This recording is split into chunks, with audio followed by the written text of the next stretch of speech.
Kita omongkan bahwa tugas pembina itu tidak sekadar tepuk dan nyanyi, tapi ada rencananya, ada macam-macamnya dan seterusnya. Halo.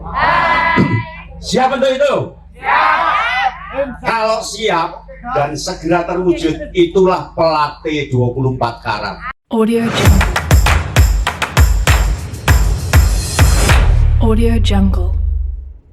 Lalu pelatih 24 karat itu di samping menganalogikan, mengilmiahkan pembina sebagai pembina profesional, tugas kedua ada peluang besar yang sebenarnya itu miliknya pramuka tapi tidak dilakukan oleh orang-orang pramuka. Apa itu? Teknologi kepramukaan. Sekarang ini sudah ditemukan tenda yang hanya dikumpa, dimasukin angin, dia berdiri tanpa harus tiang, dan ditabrak angin berapapun dia nggak akan tumbang. Dan itu sudah terjadi. Siapa yang cipta? Bukan orang pramuka. Di pramuka itu seharusnya muncul teknologi kepramukaan. Halo, kan di sini PDMK turun ke metode kepramukaan, betul? Lalu turun lagi ke teknik kepramukaan. Nah, teknik kepramukaan itulah yang namanya jambore, penjelajahan, baris-baris, ke Pulau Lusi. Ini teknik kepramukaan yang didukung oleh keterampilan kepramukaan yang latihan tiap minggu itu. Nah, PDMK, metode, teknik, dan keterampilan kepramukaan ini akan bisa bergulir kalau ada teknologi kepramukaan. Contoh, teknologi sanitasi, teknologi perindangan, teknologi macam-macam. Siapa yang bisa umpamanya dari seorang pelatih Jawa Timur menciptakan teknologi kepramukaan center yang bisa mendeteksi orang yang di center. Jadi begitu di center muncul kata pelatih senior dari Blitar. Ini. Lalu nyenter lagi ke sana, seret. Pelatih Sidoarjo baru KPD. Belum Naratama. Muncul. Ya kan? Halo. Atau center yang kalau kita tersesat di hutan, dia langsung bisa kiri, kanan, kanan. Jadi ikuti cahaya itu. Jadi cahayanya ini connect dengan map,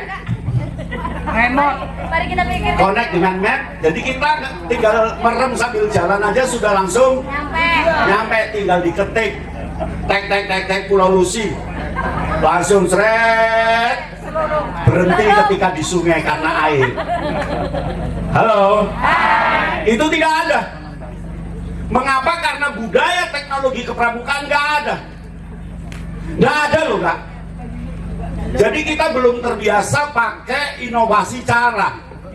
Nah, inovasi cara ini mahal kalau nanti dihak patenkan, dan hak paten itu diperoleh oleh para pelatih dan diperoleh oleh para penggalang atau penegak. Kita ini kan penikmat teknologi. Halo. Ada nggak umpama ketika kemah daripada bangun MCK habis 25 juta, tapi dengan alat itu pasang selesai, hanya habis 1 juta. Ada nggak umpama yang menciptakan MCK portable, besarnya searang seltok, ya kan, terus dipencet, seret, jadi MCK. Halo. Begitu ada yang BO, seret, jarak 2 menit jadi pupuk, tinggal bungkusi 5 kiloan. Loh, teknologi yang seperti itu yang tidak ada, belum ada. Halo. Bagaimana kalau MCK harus dari batu bata naik truk, lah kok kemahnya di puncak gunung gimana bawanya? Lalu punya teknologi satu rangsel yang kalau sudah ditekan tat, seret, jadi MCK ono bolongannya ono. lalu ada air, tempat airnya, ada prosesnya, keluar 2 menit pupuk. Halo. Kak, saya dari Sidoarjo, Kak, dari Kuaran Jabon, nyiptakan kacamata map, Kak. Dengan lihat kacamata itu tembus ke sana. langsung tahu harus kemana. Nah itu kan bagus. Halo. Kita ini kan masih lemah teknologi sanitasi untuk kemah, teknologi tidur, tenda, teknologi makan, teknologi apalah, lemah sekali. Yang kuat itu Taiwan. Taiwan itu 1 tahun Inovasi. 4.000 temuan, sehari rata-rata 10 temuan. Entah itu senter yang ada baterainya, entah itu senter yang ada kipasnya, pokoknya sehari itu 10 temuan. Saya sampai geleng-geleng ketika saya seminggu ada di Pramuka Taiwan.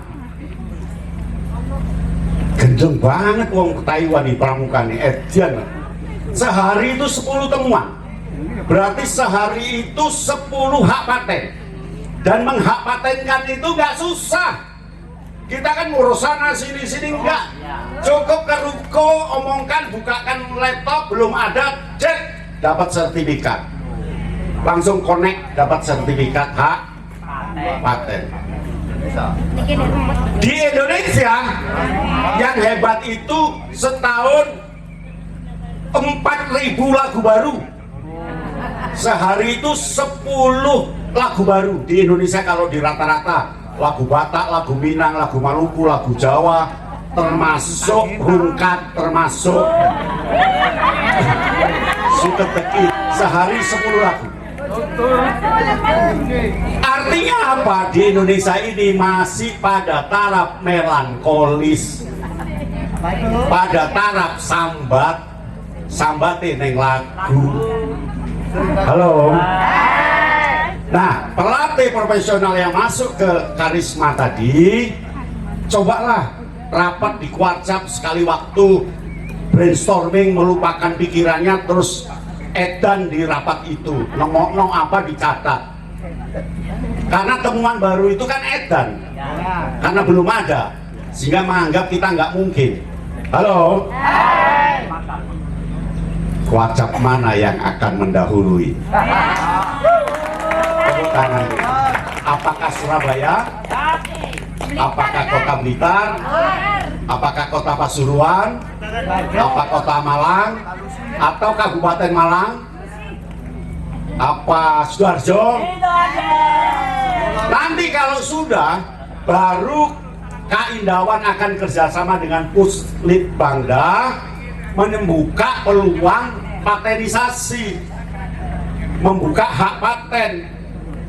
Nah, hak paten itulah yang nanti menjadi stok bagi pengusaha-pengusaha yang ingin memproduksi, harus bayar. Halo. Kakak punya minuman kaleng dari Coca-Cola atau Sprite? Itu yang buat buka cetak gitu, kalengnya, cek. Itu temuannya orang Amerika, hanya temuan buka saja. Jadi dia tiap bulan duitnya datang, karena tiap saat Coca-Cola produk, lalu Sprite produk, kemudian 7 Kurma produk, susu Big Brand produk, bayar. Hanya nyiptakan cara buka royalti. Peniti, Anda tahu peniti? Tahu. Itu penciptanya dapat royalti sampai saat ini. Halo. Hai. Tapi tidak dari Indonesia. Enak gawe. Indonesia enaknya menggunakan. Halo. Hai. Tapi ke depan tidak bisa. Karena Indonesia akan masuk negara maju. Halo. Sekarang Indonesia sudah masuk ke G20. Kurang 4 negara lagi akan kita masuki negara maju.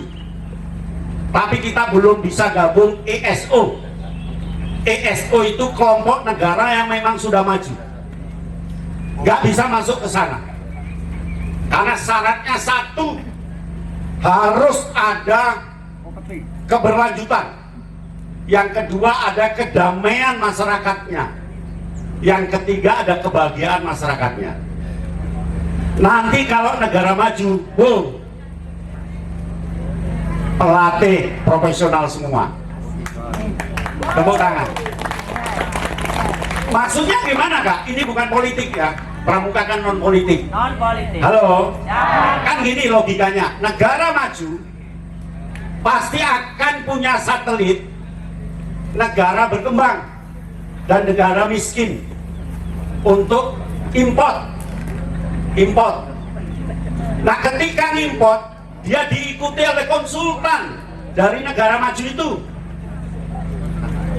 Ketika Indonesia nanti negara maju, satelit negara-negara yang sudah maju ini dimungkinkan pindah ke Indonesia, sehingga negara maju lainnya merasa dirugikan.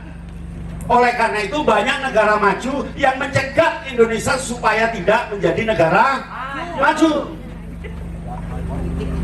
Nanti kalau kita negara maju, ngirim kita sudah tidak tenaga kerja kasar, tapi tenaga kerja konsultan. Jadi nanti pelatih-pelatih dari wilayah 3 ini menjadi pelatih konsultan di Palau, di daerah Solomon, menjadi pelatih di Papua Nugini, tapi konsultan gajinya 5 kali lipat. Halo. Loh kok bisa Kak?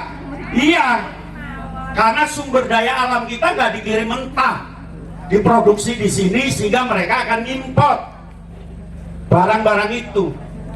Dan ini berat tapi optimis.